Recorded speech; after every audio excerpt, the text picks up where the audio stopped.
సోదరులు కల్వకుంట్ల తారక రామారావు గారికి టీఆర్ నడపడం అంటే వేల కోట్లు ఉండాలా?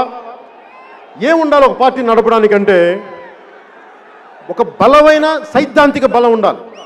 ఆ సైద్ధాంతిక బలాన్ని, ఆ సిద్ధాంతాన్ని బతికే వ్యక్తుల సమూహం ఉండాలి. ఒక్కళ్ళు ఇద్దరు అలా స్టార్ట్ అవుతుంది ఎప్పుడు. అలా ఒక బలమైన ఒక పార్టీని నడపడం అంటే ఒక బలమైన సిద్ధాంతాన్ని పట్టుకొని ఉండటం. ఆ సిద్ధాంతాన్ని పట్టుకున్న ఇన్ని లక్షల మందితో కలిసి ఉండటం, వారిని కలిపి ఉంచటం. 2014లో ఏమాత్రం పూర్తి స్థాయి రాజకీయ అనుభవం లేని 6 మంది రాష్ట్ర కార్యవర్గంతో 150 మంది క్రియాశీలక కార్యకర్తలతో 2014 మార్చి 14న ఆంధ్ర తెలంగాణ రాష్ట్రాల ఉమ్మడి రాజధాని అయిన హైదరాబాద్లో ప్రారంభం చేశాం. సరిగ్గా 8 సంవత్సరాలు పూర్తి చేసుకొని ఈ 22 మార్చి 14కి 6 మందితో ప్రారంభమైన రాష్ట్ర కార్యవర్గం ఈ రోజున 76 మందితో ఉంది. లీగల్, చేనేత, మత్స్యకార, డాక్టర్స్, ఐటీ, ప్రోగ్రామ్ విభాగాల్లో 400 మందితోటి. జిల్లా కార్యవర్గం, జిల్లా అధ్యక్షులు కానీ వీరితోటి 334 మంది. 416 మండలాల్లో మండల అధ్యక్షులతో 13,369 పంచాయతీలకి 12,200 పంచాయతీల్లో జన సైనికులు రేపొద్దున కార్యవర్గం కాబోతా ఉన్నారు. 150 మంది క్రియాశీలక కార్యకర్తలతో ప్రారంభమై 5 లక్షల ధ్యేయం దిశగా ఈ రోజున 3,26,000 క్రియాశీలక కార్యకర్తలు ఉన్నారు. ఎక్కడ 150, ఎక్కడ 3,26,000. 8 సంవత్సరాలు పట్టింది ఇది సాధించడానికి. 2000 సార్వత్రిక ఎన్నికలు 2019 సార్వత్రిక ఎన్నికల్లో ఒక్క ఎమ్మెల్యే సీటు గెలుచుకొని ఆ వైసీపీ వాళ్ళు పట్టుకెళ్ళిపోయిన సీట్ అది మందే. 137 సీట్లు మనం పోటీ చేసింది 2019లో 137 సీట్లు. దాని సరాసరి 7.24% ఓటింగ్. పార్టీ గుర్తుల మీద జరిగే స్థానిక సంస్థల ఎన్నికల్లో మనం పోటీ చేసిన వాటిలో సరాసరి 27.4% పెరిగింది. పంచాయతీ ఎన్నికల్లో 60% మంది జనసేన పార్టీ మద్దతుతో బరిలో దిగారు. 60% మంది. మనం సాధించింది 1,209 సర్పంచులు, 1,576 ఉప సర్పంచులు, 4,456 వార్డు మెంబర్లుగా గెలిచారు. రాష్ట్ర వ్యాప్తంగా 2,000 ఎంపీటీసీ స్థానాల్లో జనసేన పార్టీ అభ్యర్థుల్ని పోటీకి నిలిపింది. 180 గెలిచాం. 156 జడ్పీటీసీ స్థానాల్లో జనసేన అభ్యర్థుల్ని నిలబెట్టింది. 2 జడ్పీటీసీ స్థానాలని కైవసం చేసుకుంది. అలాగే విశాఖ కార్పొరేషన్కి, మిగతా మున్సిపాలిటీలకి పోటీ చేసి కార్పొరేటర్లు కానీ వార్డు మెంబర్లుగా గెలిచారు. వీటిలో కూడా 27.28% తీసుకురాగలిగాం, సాధించగలిగాం. అలాగే ఈ రోజున పార్టీ సభ్యత్వం 46 లక్షలకి చేరుకుంది. ఇదంతా ఎందుకు చెప్తున్నానంటే పక్క పార్టీలకి గొప్ప విజయంగా కాకపోవచ్చు, కానీ ఒకటి చెప్తున్నా, వైసీపీనే తీసుకుందాం, అది కాంగ్రెస్కి ఇంకొక రూపం. సీనియర్ నాయకులు ఉన్నారు అక్కడ. ఈ ముఖ్యమంత్రి, ఈ నాయకులు, వైసీపీ నాయకుల తండ్రి గారు, ఆయన సీనియర్ కాంగ్రెస్ నాయకులు, ముఖ్యమంత్రి ఆయన. తెలుగుదేశం పార్టీ కూడా చాలా పెద్ద మంది, 3.5 దశాబ్దాలుగా ఉన్నది. కానీ జనసేన సీనియర్ నాయకులు ఎవరు లేరు. మీరు, నేనే, ఇంకెవరు లేరు. అందుకని ఈ విజయాన్ని చాలా బలంగా గుర్తుపెట్టుకోవాలి. ఒకటే గుర్తుపెట్టుకోండి, ఎంత సింధువైనా బిందువుతో మొదలవుతుంది. ఒక మహావృక్షమైన చిన్న విత్తుతో మొదలవుతుంది. ముల్లో కాలిని ఏలే వీరుడైన 6 అంగుళాల అమ్మ కడుపులోనే మొదలవ్వాలి. 7 నుంచి 27%కి, ఆ 27 నుంచి రేపొద్దున ప్రభుత్వాన్ని స్థాపించే శాతానికి ఎదగబోతున్నాం.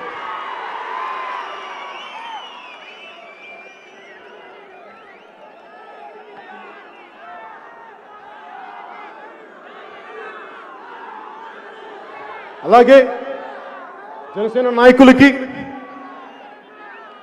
ఇక్కడున్న ప్రతి జనసేనకి నాయకత్వం వహిస్తున్న పెద్దలందరికీ కూడా ఒకసారి నాయకత్వ లక్షణాలు ఎలా ఉండాలి అనేది మీరు చూపించారు. ఒకసారి వారికి మనవి చేసుకుంటున్నారు. నాయకత్వం అంటే అత్యంత ప్రతికూల పరిస్థితుల్లో, మనం గెలిచినప్పుడు కాదు నాయకత్వం, అత్యంత ప్రతికూల పరిస్థితుల్లో వ్యక్తుల తాలూకు వ్యక్తిత్వం బయటపడుతుంది. విజయం వచ్చినప్పుడు ఎలా ఉన్నామని కాదు, అపజయం వచ్చినప్పుడు ఎలా నిలబడ్డావు అన్నదే ముఖ్యం. నాయకత్వం అనేది ఎంత డబ్బు ఉంది, ఎంత పేరుంది, ఎంత అధికారం ఉంది కాదు, ఎంత ఒత్తిడిని తీసుకోగలం, ఎంత మందిని ప్రభావితం చేయగలం, ఎన్ని అవరోధాలైనా సరే నువ్వు అనుకున్న నిర్దిష్ట లక్ష్యాన్ని చేరుకోగలవా లేదా అన్నదే ముఖ్యం. నాయకత్వం వహించడం అంటే తను సర్వస్వం పోగొట్టుకున్న తను నమ్ముకున్న వారిని గెలిపించడం, తన ఆచరించే నీతుల్నే చెప్పడం, తన ఆచరించని నీతులను చెప్పకపోవడం, తనిచ్చిన మాట మీద మాట తప్ప మడం తిప్ప ఇలా కాదు, తనిచ్చిన మాట మీద నిబద్ధత కలిగి ఉండటం. కాలక్రమంలో వచ్చే మార్పులకి నిన్ను నువ్వు పోగొట్టుకోకుండా ఎలా నిలబడగలిగావు, ఎలా నిలబడి ఉండగలవు. ద్వేషించే శత్రువులను కూడా, మనల్ని ద్వేషించే శత్రువులను కూడా క్షమించి వదిలేయటం. నాయకత్వం అంటే పట్టు విడుపు ఉండటం. అలాగే నాయకత్వం అంటే ఎదుటివారి ఎదుగుదలని, సౌభాగ్యాన్ని చూసి కుళ్ళిపోకుండా ఉండటం. పక్కవాడి ఆస్తుల్ని దోచేయాలి అన్న ఆలోచన లేకపోవటం. రాజ్యాంగ స్ఫూర్తిని కాపాడటం. ప్రాథమిక హక్కులు, ఇది నా ప్రాథమిక హక్కు అని అరవబోయే ముందు ప్రాథమిక బాధ్యతల్ని నిర్వర్తించానా లేదా అన్నది తెలుసుకోవటం. మనం చేసే ప్రతి పని దేశ ప్రగతికి, సమాజ శ్రేయస్సు, మనం చేసే ప్రతి పని దేశ ప్రగతికి ఉపయోగపడుతుందా, సమాజ శ్రేయస్సుని కోరుకుంటుందా అన్న దిశలో ఉందా లేదా అన్నది మనందరం ఆలోచించాలి. అలాగే క్రియాశీల కార్యకర్తలకి ఇందాక చెప్పినట్టుగా 150 మందితో మొదలై ఈ రోజున త్వరలో 5 లక్షలు చేరుకోబోతున్నాం. కానీ ఈ రాష్ట్ర భవిష్యత్తు, ముఖ్యంగా ఆంధ్రప్రదేశ్ బాగుండాలి, చీకట్లోకి వెళ్ళకూడదు అంటే ఈ మీ 5 లక్షల మంది చేతుల్లో ఉంది. జనసేన క్రియాశీలక కార్యకర్తల చేతుల్లో ఉంది. మీ పోరాట పటిమ మీద ఆధారపడి ఉంది, మీ గుండె నిబ్బరం మీద ఆధారపడి ఉంది. నేను నడిచి చూపిస్తాను, మీరు నడవండి. చాలా అరుదుగా స్వాతంత్రం రాకముందు ఒక కొత్త తరానికి, జాతికి నిర్దేశించే అవకాశం వచ్చింది. 1970లో ఎమర్జెన్సీ టైంలో దేశం రాజకీయ ఒడిదుడుకులు ఉన్నప్పుడు ఒక కొత్త దిశానిర్దేశం చేయగలిగే అవకాశం వచ్చింది ఒక తరానికి. అలాగే 2022కి ఈ చీకటి పాలనని అంతమొందించడానికి, దాన్ని వెలుగులోకి తీసుకురావడానికి ఒక అవకాశం వచ్చింది. ఇలాంటి సామాజిక జాతి ప్రగతి కోసం నిర్మాణం చాలా అరుదుగా చరిత్రలో వస్తాయి. దీన్ని సద్వినియోగం చేసుకుందాం.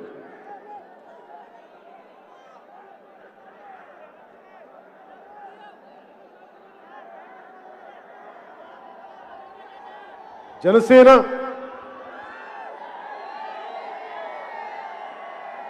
మీరు లేకపోతే జన సైనికులు లేకపోతే జనసేన లేదు, పవన్ కళ్యాణ్ లేడు. వీర మహిళలు లేకపోతే జనసేన లేదు, పవన్ కళ్యాణ్ ఉండడు. మీరందరూ ఉంటేనే మన నాయకులందరూ ఉంటారు. మీరందరూ స్ఫూర్తిస్తేనే మేము బలంగా పనిచేయగలం.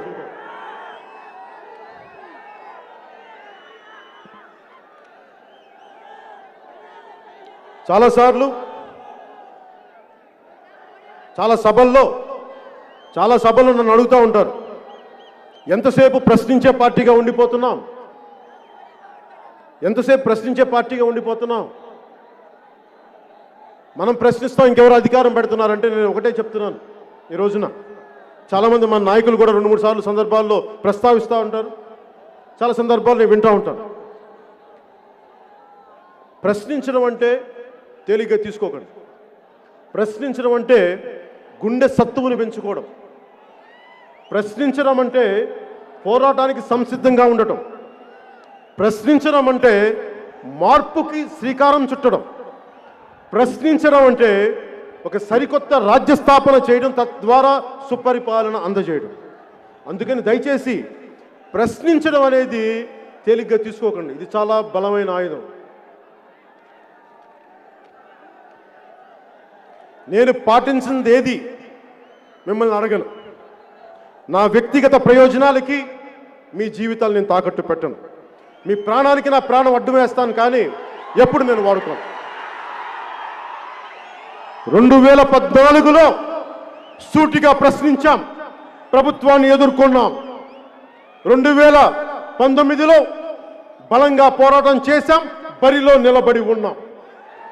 2024లో గట్టిగా నిలదొక్కుంటాం, ప్రజా ప్రభుత్వాన్ని స్థాపిస్తాం. జై జనసేన. మనం చేస్తుంది స్వకార్యం కాదు, ప్రజాకార్యం. అది రామకార్యంతో సమానం.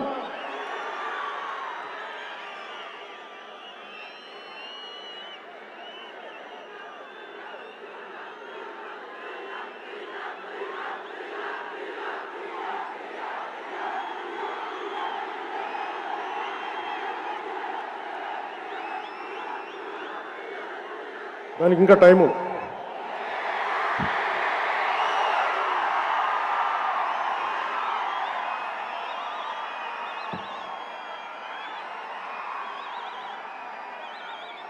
నీళ్ళే బాబు, బూమ్ బూమ్ కాదా?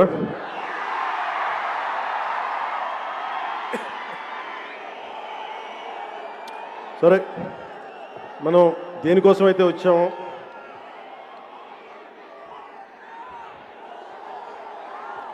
నేను 2.5 ఏళ్ల వైసీపీ పాలన గురించి మాట్లాడేటప్పుడు మనం ఓడిపోయి, నేను 2 చోట్ల ఓడిపోయి కూర్చున్నప్పుడు వైసీపీకి 151 సీట్లు వచ్చి ఒక్కొక్కరు మన ముందు తొడగొడతా ఉన్నారు. ఒక్కొక్కరు ఓడిపోయి కూర్చున్నాం, చూస్తున్నాం. నాకు ఇప్పుడు బాధ రాదు, నవ్వు వస్తుంటుంది. ఎవరన్నా తొడగొడితే నవ్వు వస్తుంది. సరే, ఉత్సాహాన్ని కొట్టుకోనిలే, తొడ కొట్టుకున్న ఏముంటుందని కందిపోతే మళ్ళీ తగ్గుతాయి వాళ్ళకే అనిపిస్తుంది. ఇప్పుడు నేను మాట్లాడబోయేది 2.5 ఏళ్ల వైసీపీ పాలనలో. మాట్లాడబోయే ముందు ముఖ్యంగా నేను మాట్లాడబోయేది జన సైనికులు, జనసేన పార్టీ ప్రజలతో పాటు వైసీపీ నాయకులు, వైసీపీ కార్యకర్తలు కూడా కొంచెం శ్రద్ధగా ఆలకించండి. అంటే నేను వినబోయే ముందు, నేను సభని ఇంకా స్టార్ట్ చేయలే.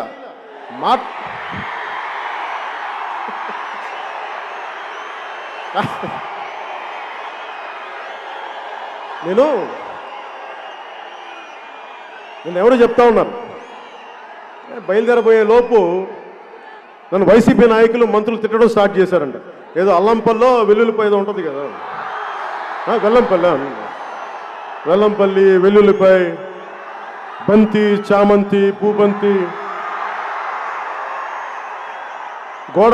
గోడ కొడితే తిరిగి రాని బంతి, అవంతి. వీళ్ళేదో మాట్లాడుతున్నారంటే నేను చెప్పా ఇంకా మాట్లాడలేదు కదా ఏంటి వాళ్ళ తొందర ఏంటన్నా సరే. సో బంతి చామంతి వెల్లంపల్లి వెల్లుల్లిపై గురించి మళ్ళీ మాట్లాడుకుందాం ఇంకా సమయం.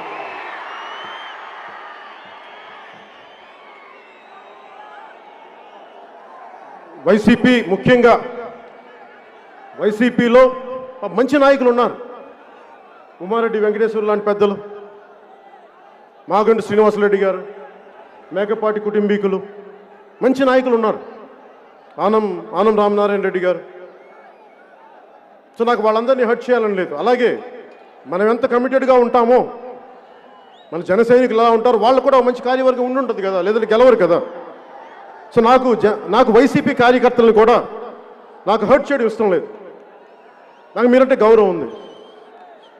మీ నాయకత్వం 151 సీట్లు గెలిస్తే మేము ఓడిపోయాం కాదంట్లా, కానీ మాకేం ఇబ్బంది ఉండదు. సరే మీరు బాగా చేయడం చూసాను, మీరు ఎంత బాగా చేస్తారు నేను ఎదురు చూశాను. అందరిలాగే 5 కోట్ల మంది 5.5 కోట్ల మంది ప్రజలు ఎలా ఎదురు చూశారో నేను కూడా వారితో పాటు ఒక 5.5 కోట్ల ఒకటిగా నేను ఎదురు చూశాను.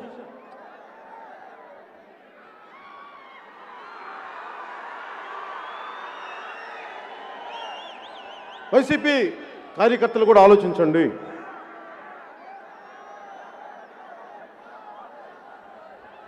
నాకు మీ వైసీపీ నాయకత్వం పైన కానీ మీ వైసీపీ నాయకుల పైన కానీ మంత్రుల పైన కానీ నాకు వ్యక్తిగత ద్వేషాలు ఉండవు, పెట్టుకోండి.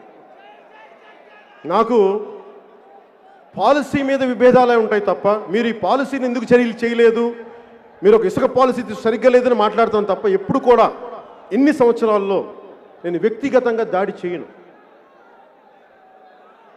అది నా సంస్కారం, అది నా తల్లిదండ్రులు నేర్పిన సంస్కారం. నాకు నిజంగా మీ నాయకత్వంలో రాష్ట్రం సుభిక్షంగా ఉంటే నేను ఆనందించేవాడిని. ఒక్క మాట మాట్లాడు. నిజంగా రాష్ట్ర ప్రజల సుఖ సంతోషాలతో ఉంటే అంతకుమించి కావాల్సింది ఏముంది? ఏ ప్రభుత్వం వచ్చినా వైసీపీ కార్యకర్తలు కూడా ఆలోచించండి. మీరు ఒక కొత్త ఇంట్లోకి వెళ్తే శుభంతో మొదలు పెడతారు కదా, ఒక కొబ్బరికాయ కొడతాం, ఒక దీపం వెలిగిస్తాం. కానీ మీ వైసీపీ ప్రభుత్వం వస్తే ఏ ప్రభుత్వం వచ్చినా శంకుస్థాపనతో మొదలు పెడతారు. కానీ మీ వైసీపీ ప్రభుత్వం కూల్చివేతతో మొదలుపెట్టారు, అశుభంతో మొదలుపెట్టారు. మీరు అశుభం.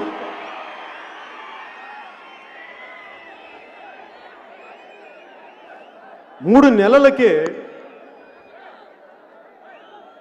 ఇసుక సమస్య వచ్చి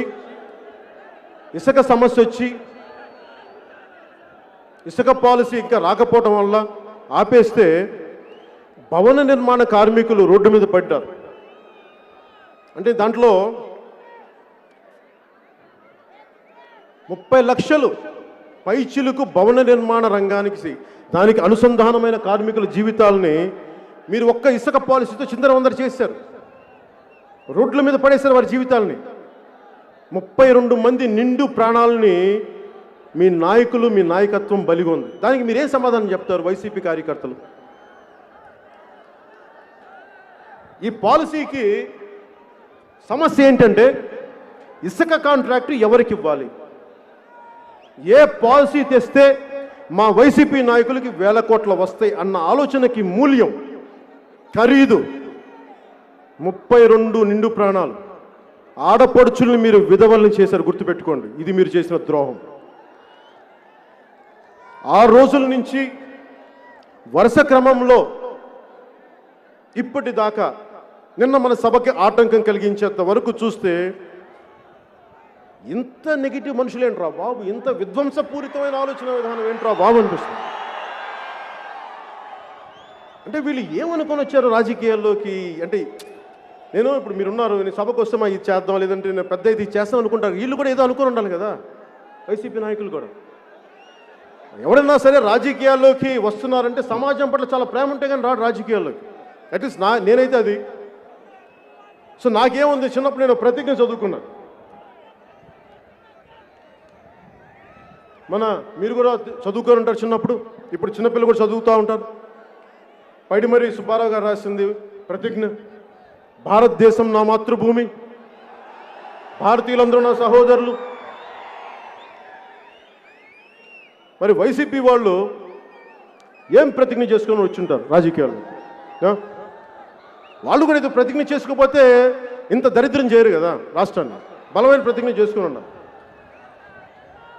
ఆంధ్రప్రదేశ్ మా సొంత భూమి, ఆంధ్రులందరూ మా బానిసలు, రాజ్యాంగ స్ఫూర్తిని తొంగలో దొక్కుతాం, న్యాయ వ్యవస్థని లెక్కే చెయ్యం, పోలీసుల్ని ప్రైవేట్ ఆర్మీగా వాడేస్తాం, ఉద్యోగుల్ని తిప్పలు పెడతాం, 3 చెరువులు నీళ్లు తాగిస్తాం,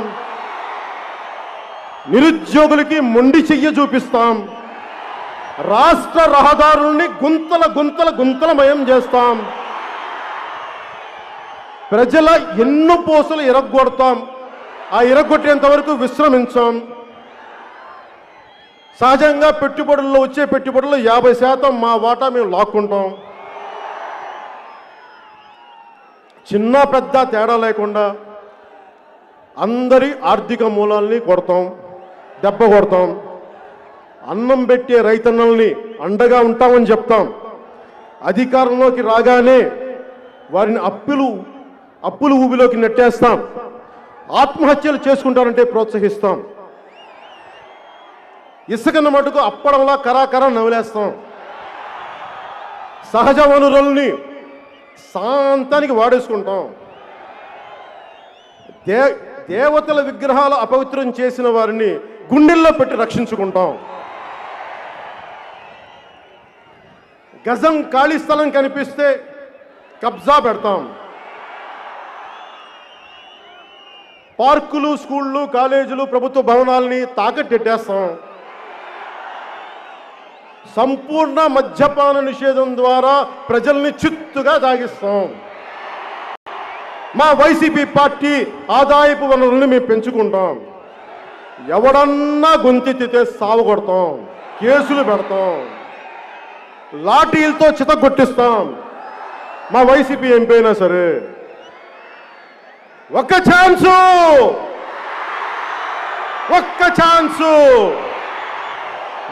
ఛాన్స్ ఇస్తే ఆంధ్రాని 25 ఏళ్ళు వెనక్కి తీసుకుపోతాం. ఇంకొక ఛాన్స్ ఇస్తే స్కూల్కి వెళ్ళే చిన్నపిల్లల చేతిలో చాక్లెట్లు లాక్కుంటాం.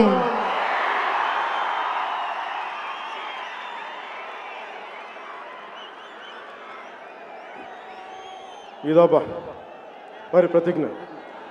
సో వారి ప్రతిజ్ఞలో రాజ్యాంగ స్ఫూర్తి అంటే ఏంటి అది మాట్లాడుకుందాం. ఫస్ట్ ఒక డెఫినేషన్ ఇచ్చుకుందాం. రాజ్యాంగ స్ఫూర్తి అంటే స్వాతంత్రం విడిపోయిన తర్వాత మన దేశాన్ని ఎలా నడపాలి, మన కులాలు, మన సంస్కృతులు, మన మతాల మధ్యలో ఒక సమతుల్యత ఎలా పట్టుకురావాలి, జాతీయత అనేది ఎలా తీసుకురావాలి, ఇంత విభిన్నమైన సంస్కృతుల మధ్య, భాషా విభేదాల మధ్య దేశంగా ఎలా పటిష్టంగా ఉంచాలి అని పెద్దలు బాబు రాజేంద్ర ప్రసాద్ గారి అధ్యక్షతన, అంబేద్కర్ గారు చైర్మన్గా, అల్లాడి కృష్ణస్వామయ్య గారు లాంటి నిష్ణాతులు, ఎందరో మహానుభావులు దాదాపు 2 సంవత్సరాలు కష్టపడి రాజ్యాంగాన్ని ఇచ్చారు. దాంట్లో అందరికీ మన భారత రాజ్యాంగం మతపరంగా కానీ కులపరంగా కానీ ఎలాంటి వివక్ష చూపించదు. ఓట్లేసిన తర్వాత మీరు మా గతంలో ఓట్లు వేయలేదు కాబట్టి మీకు ఈ పని చెయ్యం అని చెప్పదు రాజ్యాంగం. సో రాజ్యాంగ స్ఫూర్తి అన్నీ ఏదైతే పిల్లర్స్ ఉన్నాయో, మూల స్తంభాలు, ఈ వ్యవస్థను మేము సంరక్షించుకుంటామని. దీంట్లో సర్దార్ వల్లభాయ్ పటేల్ గారి మాటలు, ఆయన భారతదేశాన్ని యూనియన్గా చేయడానికి ఆయన పడ్డ తపన, అన్ని 500 పైచిలకు ప్రిన్స్లే స్టేట్స్ని అందరి దగ్గరికి వెళ్ళి అడిగింది. మాట్లాడుతుంటే మా రాజ్యాలను మేము ఎందుకు ఇవ్వాలి, మీ ఇండియన్ యూనియన్ ఎందుకు జాయిన్ అవ్వాలంటే రకరకాలుగా మాట్లాడి కన్విన్స్ చేసి ఆయన చెప్పింది కూడా మీకు రాజభరణం ఇస్తాం అని అంటే వాళ్ళు రాజభరణం కోసం ఒప్పుకోలేదు కానీ రాజభరణాన్ని కూడా పాప యాక్సెప్ట్ చేశారు. ఆ రోజున ఆ రాజులు కానీ ఒప్పుకోకుండా ఉండుంటే ఈ రోజున భారతదేశం ముక్కలు ముక్కలుగా ఉండే పరిస్థితి. సో ఆయన అడిగారు, మేము ఎలా నమ్మమంటే, నేను భారతదేశపు ప్రభుత్వ ప్రతినిధిగా చెప్తున్నా, మీరు నన్ను నమ్మాలి. ఆ నమ్మకం ప్రకారం నిలబడ్డారు. నిలబడి భవిష్యత్తులో రాజభరణం తీసేస్తామంటే ఆయన అన్న ఒకే ఒక మాట, ప్లెడ్జ్ వర్డ్. మనం చట్టసభల్లో కూర్చొని ఒక మాట ఇచ్చిన తర్వాత, చట్టసభల్లో మనం కూర్చొని ప్రజాప్రతినిధులుగా ఒక మాట ఇచ్చిన తర్వాత, దాని మీద మనం ఒప్పందం మీద సంతకాలు పెట్టుకున్న తర్వాత, దానిని మనం ఆనర్ చేయకపోతే, దాన్ని పాటించకపోతే మనకి సభల్లో కూర్చునే అర్హత లేదు మనకని సర్దార్ వల్లభాయ్ పటేల్ గారు చెప్పారు. సర్దార్ వల్లభాయ్ పటేల్ గారి అన్ని 100 పైచిలుక అడుగుల విగ్రహం గుజరాత్లో ఉందేమో, కానీ దానికి మించిన అడుగులు ఎత్తు విగ్రహం నా గుండెలో ప్రతిష్ఠించుకున్నాను ఆ మాటలు చదివి. అంటే ఈ రోజున వైసీపీ చేసింది మొట్టమొదటిగా ఈ పీపీఎస్ క్యాన్సిల్ చేయటం. 3 ముఖ్యమైన పనులు చేశారు రాగానే. గత ప్రభుత్వం చేసిన పనులు, గత ప్రభుత్వం ఏ పనులనైతే సంతకం పెట్టిందో, ఒప్పందం చేసుకుందో, అందరూ కూర్చొని ఏం చేశారు, అమరావతి అనేది మా రాజధాని, ఈ రాజధానిని అందరూ ఒప్పుకుంటున్నాం. సో అమరావతి అనేది రాజధానిగా చేసి ఆంధ్రాకి రాజధాని ఒప్పుకున్న తర్వాత ప్రతిపక్షంలో ఉండి ఇప్పుడున్న ముఖ్యమంత్రి కూడా ఒప్పుకుంటేనే అది ముందుకెళ్ళింది. దానికి ప్రధానమంత్రి నరేంద్ర మోదీ గారు వచ్చారు. సో ఇది చేసిన తర్వాత రాగానే రాజధాని ఇక్కడ కాదు, 3 రాజధానులు. అలాగే cancellation of PPs, power purchase agreements. మేము ఆ ప్రభుత్వం చేసుకుంది కానీ మా ప్రభుత్వంతో సంబంధం లేదు అంటే ఒకటే అర్థం చేసుకోవాలి, గవర్నమెంట్ అంటే కంటిన్యూటీ ఆఫ్ పాలసీ.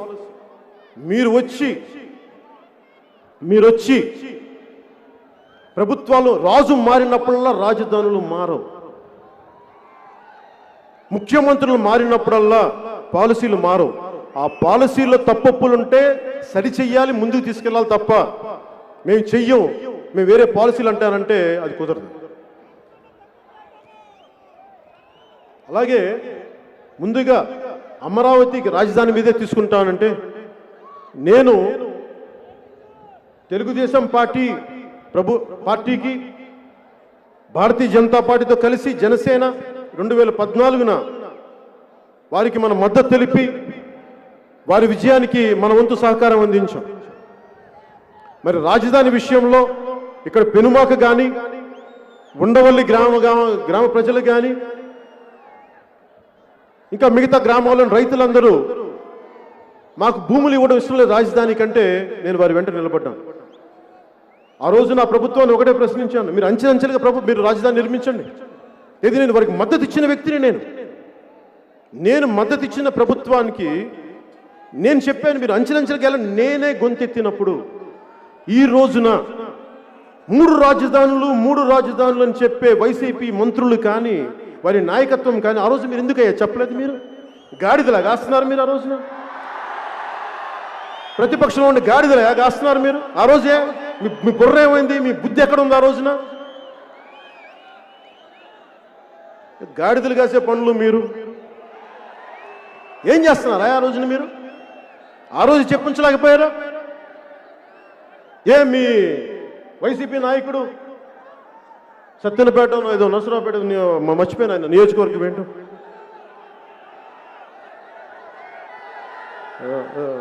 రాంబో అదే రాంబాబు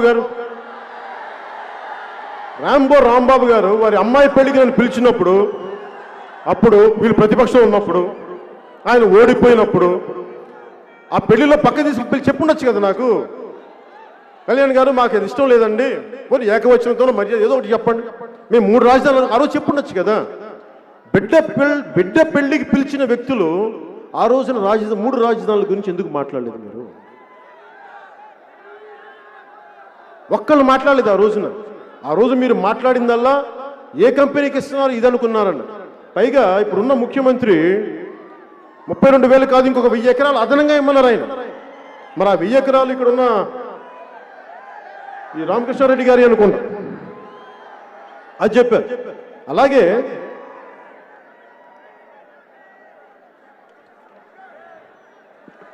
29 గ్రామాలు 26,896 రైతులు 34,000 ఎకరాలు. దీంట్లో 32% మంది ఎస్సీ ఎస్టీ, మిగతా వాళ్ళు బీసీలు ఓసీలు.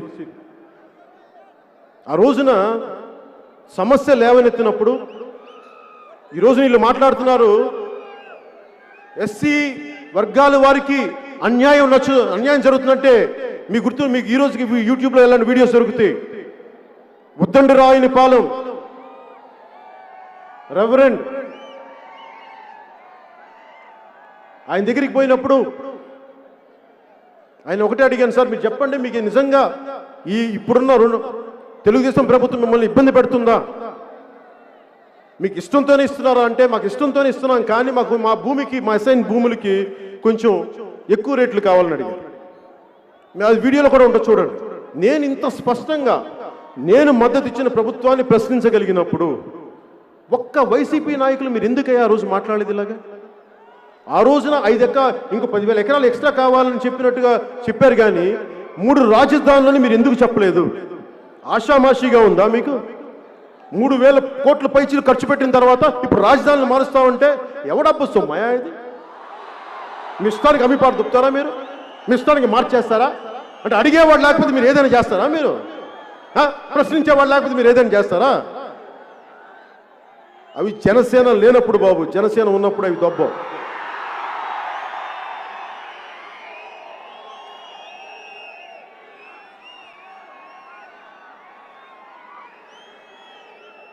ఈ రోజున అమరావతి రైతులకి చెప్తున్నా, ఆంధ్రప్రదేశ్ రాజధాని అమరావతి, ఎక్కడికి వెళ్ళదు. మీ కష్టం,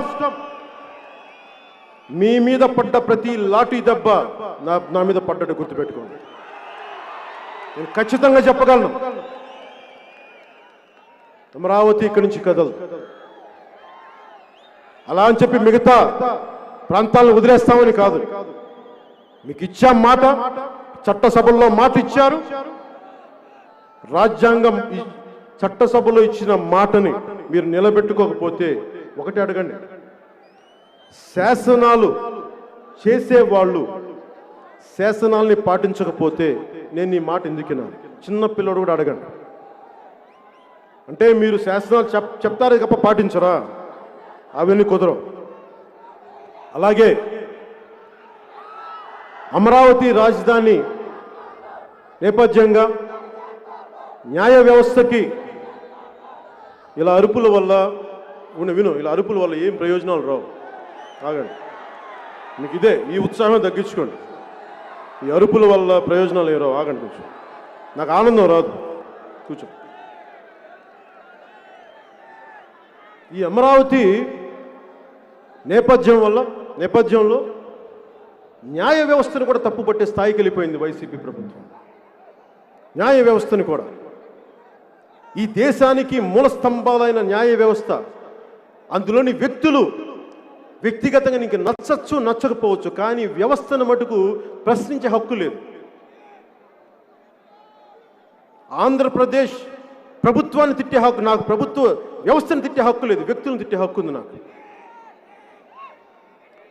వైసీపీకి కూడా మీకు తెలుసుకోవాల్సింది, వ్యక్తులను మీరు దాడి చేస్తూ ఉన్నారు. ఈ పద్ధతి మీరు చేసుకుంటే ఏమవుతుందంటే, మీ చట్టాలను మీరే పాటించినప్పుడు మీకు న్యాయ వ్యవస్థను ప్రశ్నించే హక్కు మీకు ఎక్కడదయా? మీకు వాడు ఎలాంటి మాటలంటే, ఎంత ఒళ్ళు పొగరం మాటలంటే, ముఖ్యంగా అందరూ చెప్పట్లేదు వైసీపీ నాయకులు, దయచేసి ఈ చూస్తున్న వాళ్ళు కూడా మీరు దయచేసి అర్థం చేసుకోండి. నేను వైసీపీ నాయకులు అంటున్నానంటే మాట్లాడిన నాయకుల గురించే మాట్లాడుతాను. మాట్లాడిన నాయకుల మీద నాకు గౌరవం ఉంది, నేను మీ గురించి మాట్లాడలేదు. ఒక్కొక్కళ్ళు ఏం మాట్లాడారంటే, హైకోర్టు ఒక పార్టీ బ్రాంచ్ ఆఫీస్గా మారింది. అసలు ఎలా తిట్టారంటే తిట్టి సోషల్ మీడియాలో తిట్టడం, బూతులు తిట్టడం, అమెరికాలో కూర్చొని తిట్టించడం. ఏ స్థాయికి వీరి గూండాగర్ది వెళ్ళిపోయిందంటే మన ఇళ్లలోకి వచ్చి మన రైతులు కొట్టడం కాదు, న్యాయ వ్యవస్థను శాసించే వ్యక్తులు వీళ్ళ జీవితాల్లో కూడా వెళ్ళిపోయి తిట్టడం స్టార్ట్ చేశారు. అది వీళ్ళ గుండాతనం. క్రిమినల్స్ రాజకీయాలు వెళ్తే ఇలాగే ఉంటుంది. ఈ తప్పుని మనందరం కలిపి చేసాం, మర్చిపోతుంది. నిజానికి ఎంత విసిగిపోయిందంటే కోర్టు కూడా, పోలీసు సంగతి కూడా చెప్తాను.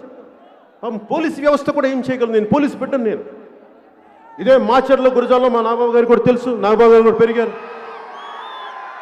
నేను కూడా గుంటూరు బాపట్లో పుట్టినోడిని, గుంటూరు కారం తిన్నోడిని కూడా. పౌరుషం ఉండదా?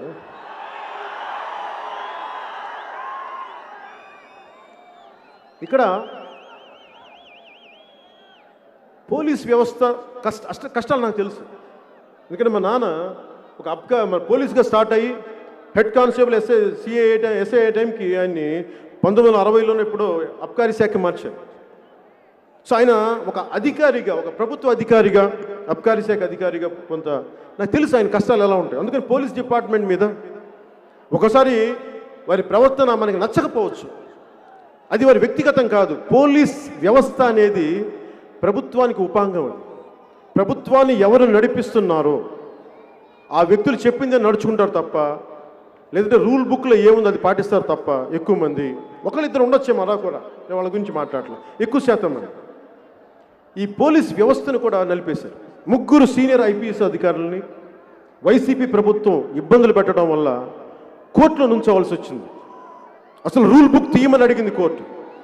మీరు చూపించండి ఏం మాట్లాడుతున్నారు, ఏం చేస్తున్నారని. చదివించారు అంత పెద్ద సీనియర్ అధికారులకి. ఈ వెల్లంపల్లి వెల్లుల్లిపాయగాళ్ళకి,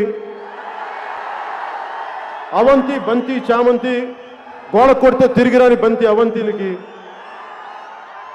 ఒక ఐపీఎస్ ఆఫీసర్ అధికారికి ఉన్న నాలెడ్జ్ మీకు ఉంటుందా? కర్మ, మీరు మంత్రులు అయ్యారు, మీరు వాళ్ళని శాసిస్తున్నారు. నిజంగా దేశం చేసిన దౌర్భాగ్యం వాళ్ళు.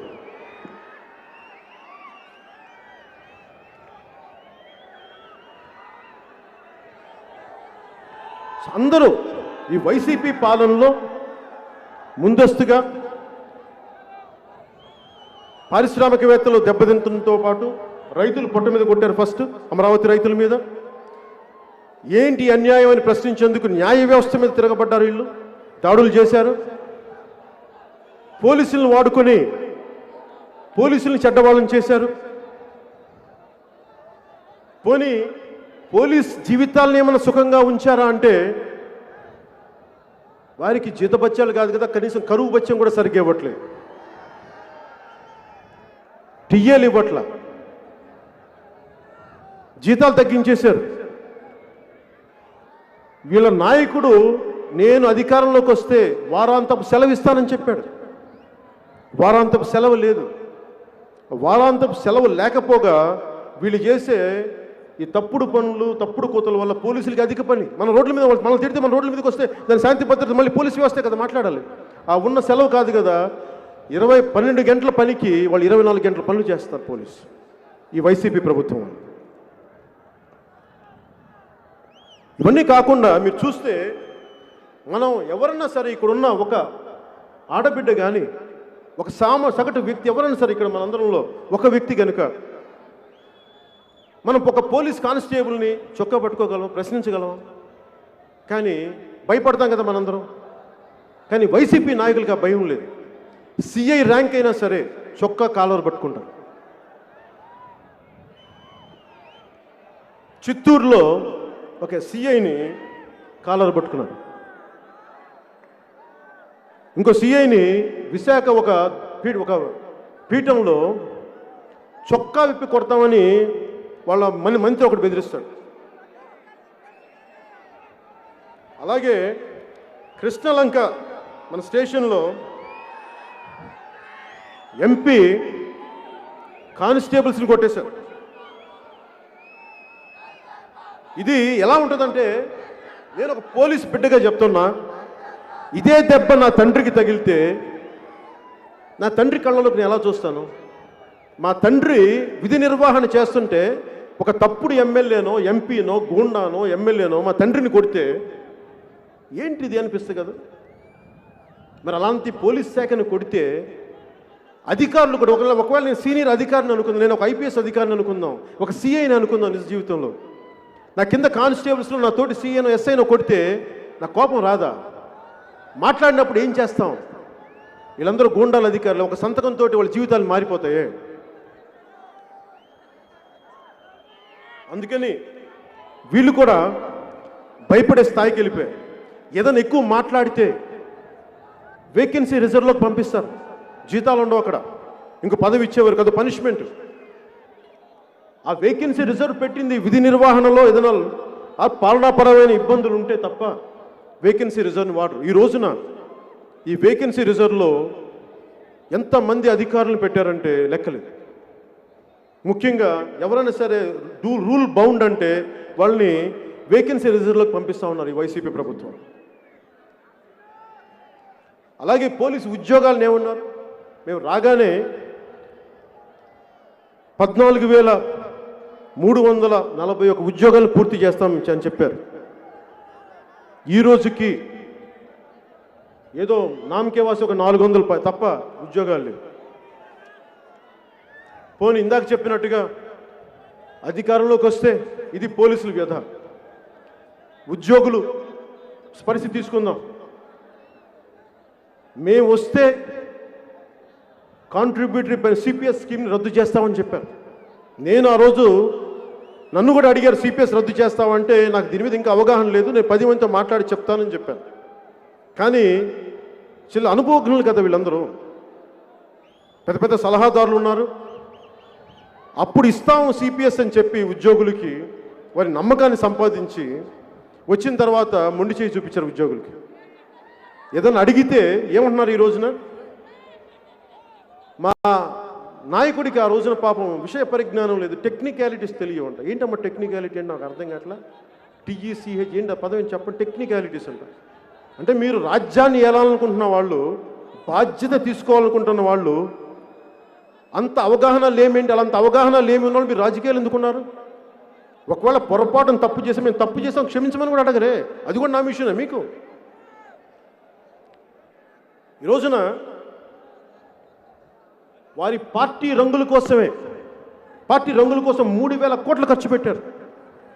వారి ప్రకటనలకి 400 కోట్లు వృధా చేశారు. మరి వీటన్నిటి బదులు ఉద్యోగస్తులు ఫిట్మెంట్ ఇవ్వచ్చు కదా, వారి జీవితాలు కొంచెం అదనంగా డబ్బులు ఇవ్వచ్చు కదా. అంటే మీ పార్టీ రంగులు వేసుకోవడానికి 3,000 కోట్లు ఉంటాయి, కానీ మీ అడ్వర్టైజ్మెంట్ వేసుకోవడానికి 400 కోట్లు ఉంటాయి, కానీ ఉద్యోగస్తులు ఇవ్వడానికి డబ్బులు ఉండవు. ఎవడన్నా సరే మీరు ఆలోచించండి, వేతనాల సవరణ కమిటీని మేము తీసుకొస్తామంటే ఎవరికైనా ఆశ ఏంటంటే మా జీతాలు పెరుగుతాయి అనుకుంటాం. వైసీపీ వాళ్ళ మాటలకు అర్థాలు వేర్లని చెప్పాను. మేము పెంచుతామంటే తగ్గిస్తామని అర్థం. మేము మద్యపాన నిషేధం అంటే మేము ప్రోత్సహిస్తామని అర్థం. 99,900 కోట్లు ఒక ఆంధ్ర మనకి తెలంగాణ ఆదాయం అయితే ఆంధ్ర ఆదాయం 1,17,136 కోట్లు.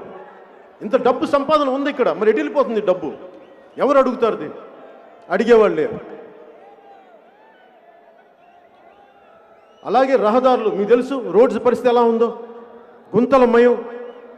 యాక్సిడెంట్లు ఎన్ని అయినాయి అంటే 10% పెరిగింది. ఇది ఇచ్చింది కూడా AP road safety council compile data. ఇది 10.16% మంది యాక్సిడెంట్స్ పెరిగినాయి ఈ రోడ్లు సరిగ్గా వేయకపోవటం వల్ల. 14% చావులు పెరిగినాయి. తీవ్రంగా గాయపడ్డ వాళ్ళు 7.94%. 2021కి 13 జిల్లాలు కలిపి 19,729 యాక్సిడెంట్లు. 21,000 మంది 169 మందికి చాలా తీవ్ర గాయాలు. 8,553 మంది చనిపోయారు రోడ్లు వేయకపోవటం. అంటే 10% పెరిగిపోయింది రోడ్ల యాక్సిడెంట్. రోడ్లు వేయమని అడిగితే అసలు ఎండే మాట ఎవడు? అలాగే తాకట్లో భారతదేశం మన ఆంధ్రప్రదేశ్ అప్పుల్లో మునిగిపోయింది. 7 లక్షల కోట్లు అప్పు అని చెప్తా ఉన్నారు. 7 లక్షల కోట్లు. ఈ రోజున మనకి చాలా మందికి అర్థం కాదు. 7 లక్షల కోట్లు నా జీవితంలో, రాష్ట్రానికి అప్పుంటే నా పరిస్థితి ఏంటని అనుకుంటాం కదా. నేను చిన్నప్పుడు స్కూల్కి వెళ్ళేటప్పుడు తరిమెల్ నాగిరెడ్డి గారిది మేము వెళ్ళే Nellore Saint Joseph high school ముందు మాకు టీబీ హాస్పిటల్ ఉండే. ఆ గోడల మీద తాకట్లో భారతదేశం, తాకట్లో భారతదేశం రాసేవాడు. సో తర్వాత నేను మా నాన్నగారు ఇచ్చిన తరిమెల్ నాగిరెడ్డి గారిది ఆ పుస్తకం చదివిన తర్వాత కొంత పెద్దలతో కొంత అవగాహన చేసుకున్నాను. తాకట్లో భారతదేశం, అప్పుల్లో ఆంధ్రప్రదేశ్ అంటే మనం ఆలోచించాల్సింది నా జీవితంలో అది ఏం ప్రభావితం చేస్తుంది, అది మనం అర్థం చేసుకోవాలి. సో ఈ అప్పులు పరిస్థితిలో మనకి ఏం జరుగుతుంది అని అనటానికి మనం ఒకటే అర్థం చేసుకోవాలి. ఒక కుటుంబాన్ని నడిపే ఒక పెద్ద ఉండి, అతనికి పెద్ద సంసారం ఉంటే, పరిమితమైన ఆదాయం ఉంటే, ఆదాయాన్ని చాలా పద్ధతిగా డిస్ట్రిబ్యూట్ చేయాలి. ఒకసారి సరిపోకపోతే కొంత బయట నుంచి కొంత అప్పు తీసుకురావాలి. అప్పు తెచ్చి కాన్స్టెంట్గా అప్పు తీర్చే మార్గాలను ఎతకాలి. కనీసం వడ్డీలు కట్టే పరిస్థితిని ఎతకాలి. వడ్డీలు పెరిగిపోయి అప్పులు తీర్చలేని పరిస్థితి వదిలేద్దాం. కనీసం వడ్డీలు కూడా కట్టలేని పరిస్థితులు ఉంటే ఇంక పిల్లలకి పెట్టలేడు. ఎంతసేపు పిల్లలకి ఒక పండగకో, ఒక పబ్బానికో, ఒక పసుపు కుంకానికో తండ్రి ఇద్దామంటే డబ్బులు ఉండవు అక్కడ. సో ఈ పరిస్థితుల్లో అలాగే ఒక రాష్ట్ర ప్రభుత్వం కూడా 7 లక్షల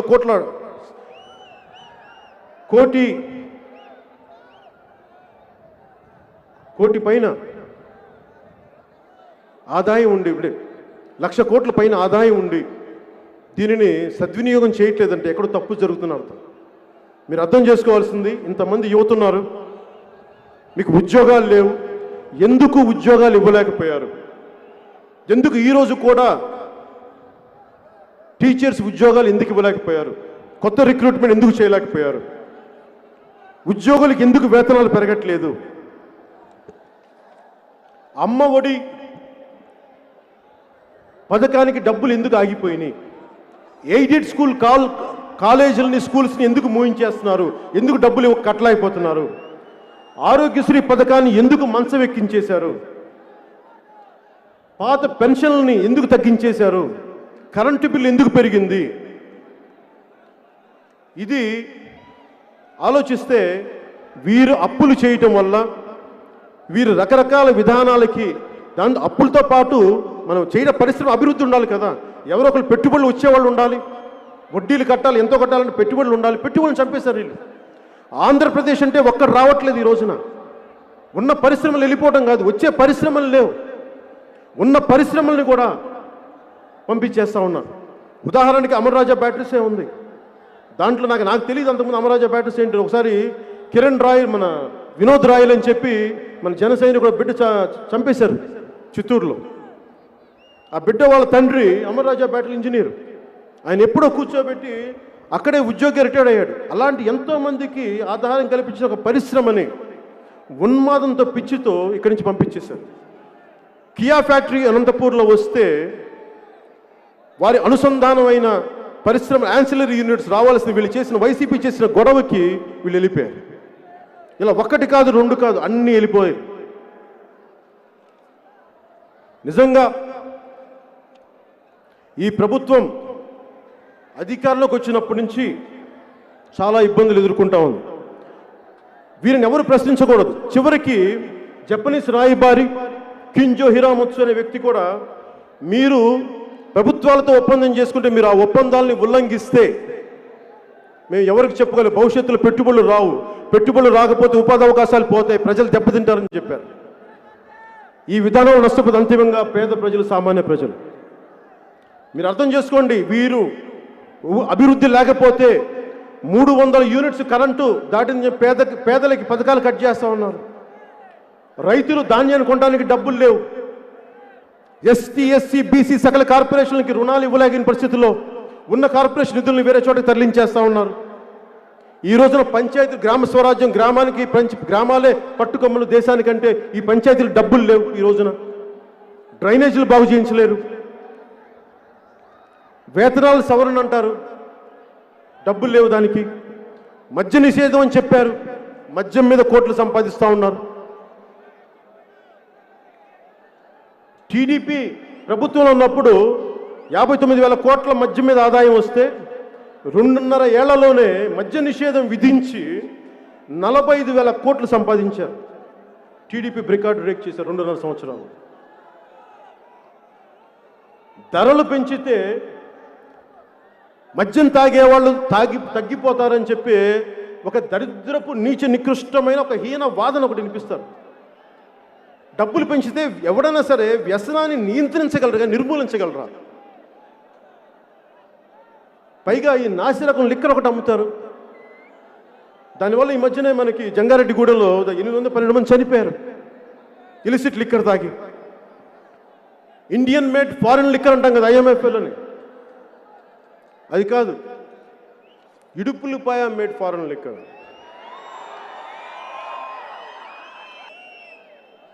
అన్నిటికీ పారదర్శకత కావాలంటారు కదా వీళ్ళు. ఈ పారదర్శకత 25,000 కోట్లు మద్యం ఆదాయం వాళ్ళ జేబుల్లోకి చేరుకుంది.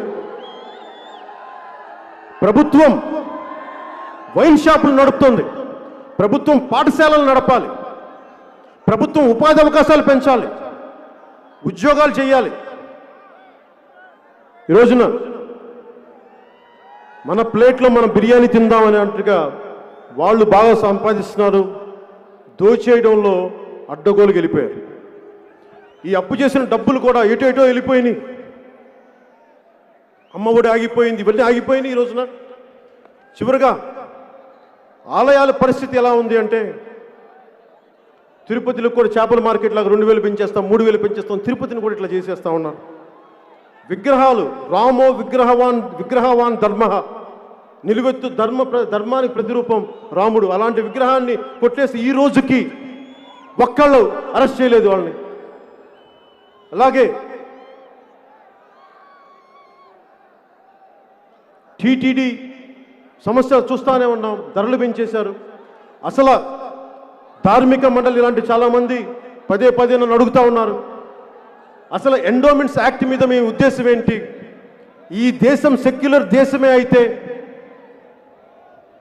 ఒక మతానికి ఒక న్యాయం, ఇంకో మతానికి ఇంకో న్యాయం ఏంటి? సెక్యులరిజం అంటే అందరినీ సమానంగా చూడటం కదా. మస్జిదుల మీద కంట్రోల్ లేదు, కంట్రోల్లో పెట్టుకోదు ప్రభుత్వం. చర్చిల మీద కంట్రోల్ పెట్టుకోదు ప్రభుత్వం. హిందూ దేవాలయాల మీద ప్రభుత్వ నియంత్రణ ఏంటి? దీని మీద మాట్లాడాలి అని అంటే ఖచ్చితంగా చెప్తున్నాను, ఈ రోజున దీనిని మేము పరిశీలిస్తాం, దీన్ని అధ్యయనం చేస్తాం, దీంట్లో లోతుపాతులు తెలుసుకుంటాం. టీటీడీ యాక్ట్ని సవరించాల్సి వస్తే, ఈ ఎండోమెంట్స్ యాక్ట్ని సవరించాల్సి వస్తే ఖచ్చితంగా పెద్దలందరితో కూర్చొని మేమందరం కూర్చొని ఒక సమిష్టి నిర్ణయం తీసుకుంటాం.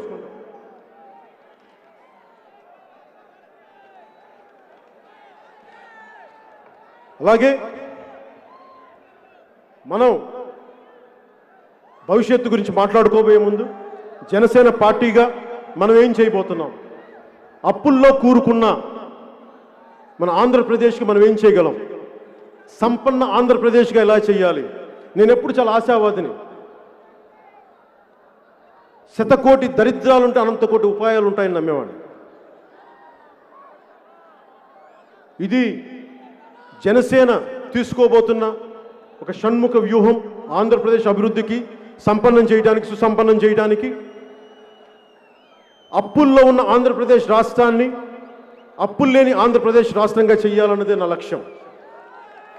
తద్వారా ఆర్థిక అభివృద్ధి సాధించడమే లక్ష్యం.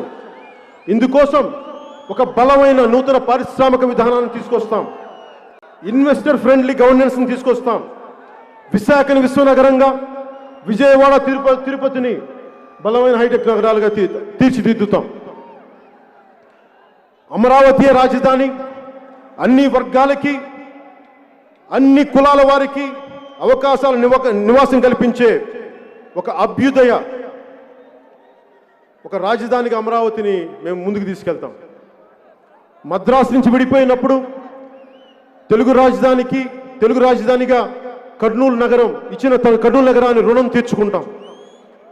కర్నూలు జిల్లాకి దామోదరం సంజయ్ గారి కర్నూలు జిల్లాగా నామకరణం చేస్తాం. అభివృద్ధి తీసుకుంటాం. రాయలసీమ బిడ్డలందరినీ, ఎక్కడో గల్ఫ్లో ఎక్కడో వెళ్ళిపోయిన వ్యక్తులందరినీ రాయలసీమను అభివృద్ధి చేసి వారందరినీ ఇక్కడికి ఉపాధి అవకాశాలు తీసుకొస్తాం. అలాగే అల్పాదాయ వర్గాల వారి ఇళ్ల నిర్మాణానికి వైట్ రేషన్ కార్డు హోల్డర్స్ అందరికీ ఇసుక ఉచితంగా ఇస్తాం.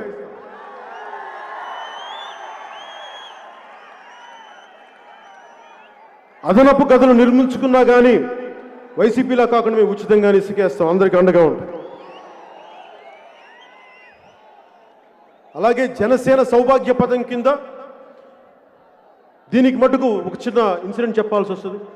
హుద్హుద్ తుఫాన్కి నేను శ్రీకాకుళం పోయినప్పుడు మీలాంటి యువకుడు ఒకడు వచ్చి, అన్న మాకు 2000 కాదు 5000 కాదన్నా, మమ్మల్ని ఏదైనా చెయ్యన్నా, మమ్మల్ని మా కాళ్ళ మీద మేము నిలబడగలిగి మాకు 10 మందికి ఏదైనా ఉపాధి అవకాశాలు ఇచ్చేదైనా పని చేయనని అడిగితే, 25 కేజీలు బియ్యం కాదన్నా, 10 సంవత్సరాల భవిష్యత్తు ఇచ్చే పని చేయన్నా అంటే, ఆ రోజున నేను చెప్తున్నాను, మీకు యువతకి మాటిస్తున్నాను, మీకోసం పెట్టాము ఈ 10. మీరు అద్భుతంగా ఉండాలి. ఈ విలేజ్ సచివాలయాల్లో ఉండే సులభ్ కాంప్లెక్స్ల్లో కలెక్షన్ చేసే ఉద్యోగాలు కాకుండా అలాంటి ఉద్యోగాలు కాకుండా మీరు స్వయం ప్రతిపత్తి మీ కాళ్ళ మీద నిలబడగలిగేలాగా, మీలాంటి మీ దగ్గర ప్రతిభ ఉంటుంది, డబ్బులు ఉండవు, అలాంటి సామాన్య మీకు ఒక డబ్బు ఇస్తే మీకు ప్రభుత్వం తరపు నుంచి 10 లక్షల రూపాయలు మీకు ఒక బలమైన ప్రతిభ ఉండి, ఐడియా ఉండి 5 మందికి 6 మందికి ఉపాధి అవకాశం కల్పించే పరిస్థితి, మీరు వ్యాపారం పెట్టుకుంటానని ముందుకొస్తే ఈ 5 సంవత్సరాల్లో 5 లక్షల మందికి సంవత్సరానికి 1 లక్ష చొప్పున 10 లక్షలు మీ బ్యాంకులో వేస్తాం. దీంట్లో బడుగు బలహీన అణగారిన వర్గాలందరికీ ప్రాధాన్యత ఇస్తాం. వ్యవసాయ రంగాన్ని లాభసాటిగా చేయడం నాకు లక్ష్యం. వ్యవసాయ రంగాన్ని చూస్తే పాపం గిట్టుబాటు ధర రాకుండా కష్టపడతా ఉన్నారు, ఏడుపులు కన్నీళ్లు. ఎట్టి పరిస్థితుల్లో రైతు అనేవాడు కన్నీరు పెట్టకూడదు. నేను తిరుగుతాం పొలాల మీద, కట్టుల మీద తిరుగుతాం, రైతులతో మాట్లాడతాం, మీ కష్టాలను అర్థం చేసుకొని వ్యవసాయ రంగాన్ని లాభసాటిగా చేసే రంగంగా చేస్తాం. మద్దతు ధరల్లో ఎట్టి పరిస్థితుల్లో తగ్గకుండా చర్యలు, ఫుడ్ ప్రాసెసింగ్ యూనిట్లు కానీ, వ్యవసాయానికి మూలాధారమైన పంట కాలువలు కానీ, మినీ రిజర్వాయర్లు కానీ, వాటన్నిటినీ ఆధునీకరిస్తాం. అలాగే ఆరోది మన ఆంధ్రప్రదేశ్, మన ఉద్యోగాలు, ప్రభుత్వం ఖాళీగా ఉన్న ప్రతి ఉద్యోగాన్ని జనసేన అధికారంలోకి రాగానే భర్తీ చేస్తాం. నిరుద్యోగుల ప్రయోజనాలని కాపాడటం జనసేన లక్ష్యంగా తీసుకుంది. ప్రైవేట్ రంగంలో కూడా ఏటా 5 లక్షల ఉద్యోగాలు కల్పించే ప్రణాళికలు చేస్తాం. ఉద్యోగులకి వేతన సవరణ, పిఆర్సి సవరణ చేస్తాం. సిపిఎస్ని ఈరోజు నేను ఉద్యోగాలు, ఒక ప్రభుత్వ ఉద్యోగి కొడుకుగా మీకు చెప్తున్నాను, సిపిఎస్ని మేము రద్దు చేస్తాం. నేను ఆలోచించాను, మాట్లాడాను, నేను చెప్తున్నా, సిపిఎస్ని రద్దు చేస్తాం. పాత పెన్షన్ విధానాన్ని తీసుకొస్తాం, మీకు అండగా ఉంటాం. అలాగే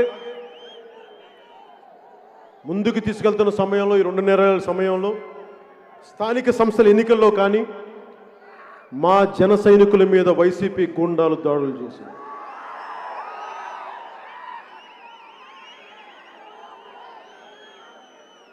నేను కులాల ఐక్యత కోరుకునేవాడిని, కులాలను విభజించేవాడిని కాదు, కులాల ఐక్యత కోరుకునేవాడిని.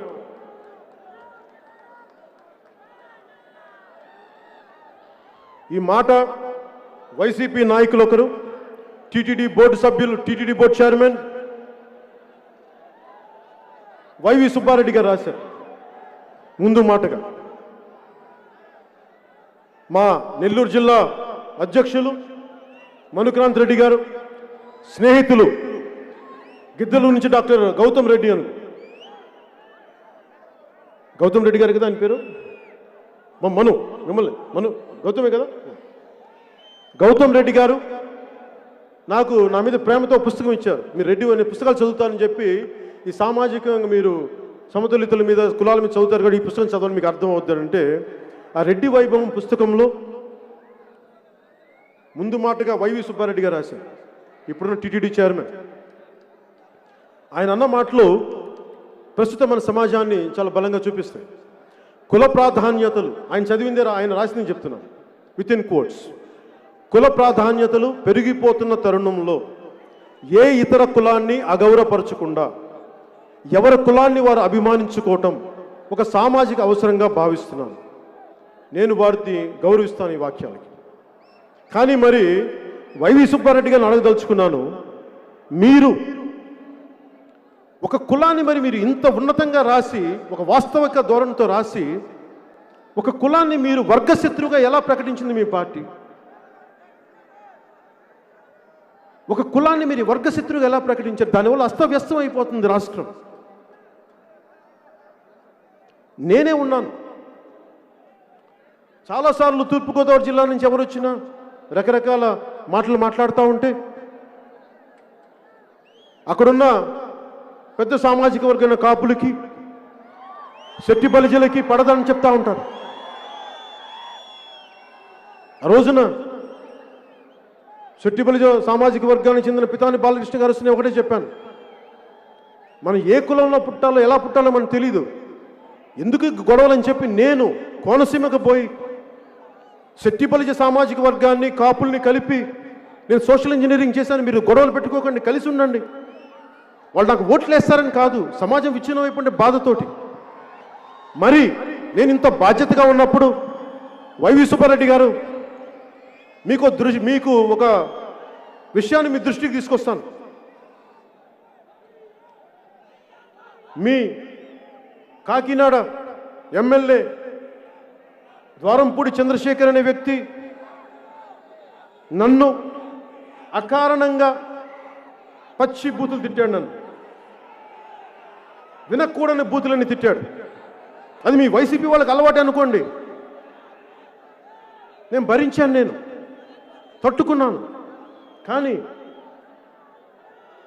నన్ను తిడితే మా జన సైనికుల కోపాలు వస్తాయి, మా ఆడపడుచులకు కోపాలు వస్తాయి, మా వీర మహిళలకు కోపాలు వస్తాయి, మా నాయకులకు కోపాలు వచ్చినాయి. నానాజీ గారికి, పంతం నానాజీ గారికి, అందరికీ ఎందుకు ఇలా అన్నామని చెప్పి నిరసన చేయడానికి పోతే వాళ్ళ మీద దాడులు చేశారు.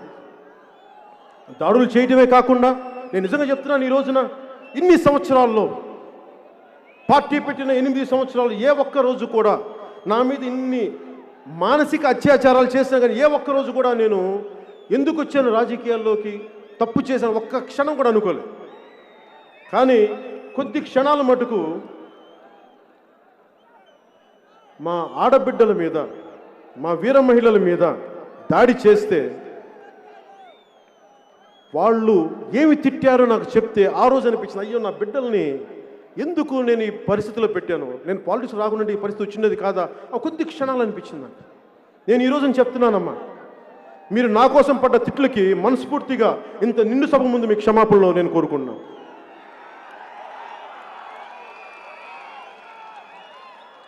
వైవి సుబ్బారెడ్డి గారు ఒక అత్యధిక సామాజిక వర్గానికి చెందిన ఆయన ఓటర్లు కూడా ఉన్నారు. వారిని కులదోషం చేయొచ్చా, అట్లాగా బూతులు తిట్టొచ్చా? మీరెవరు చెప్పరా? వైవి సుబ్బారెడ్డి గారు మీరు చెప్పరా? మీరు విఘ్నులు, పెద్దవారు, కొంచెం గడ్డి పెట్టండి ద్వారంపూడి చంద్రశేఖర్ గారికి. అలాగే ద్వారంపూడి చంద్రశేఖర్ గారికి కూడా చెప్తా ఉన్నాను, గతంలో మీ కుటుంబానికి ఎస్పీ డిటి నాయక్ గారి ట్రీట్మెంట్ జరిగింది. భవిష్యత్తులో కనుక ఇలాగే చేస్తే భీమ్లా నాయక్ ట్రీట్మెంట్ అంటే ఏంటో చూపిస్తాను, మర్చిపోకండి. అలాగే ఎవరైనా సరే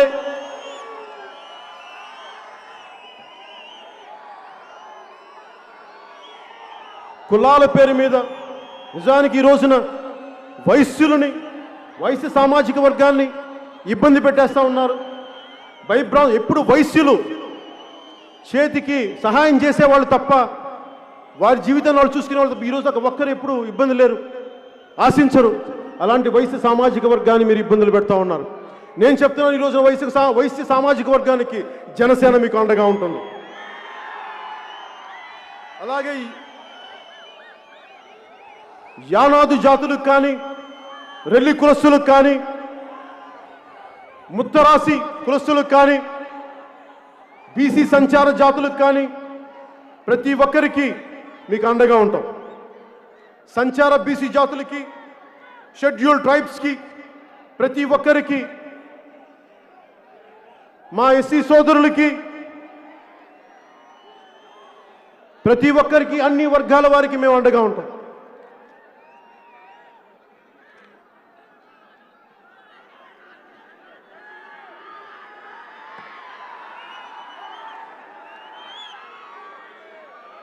ఈ సభని జై జనసేన, జై జనసేన.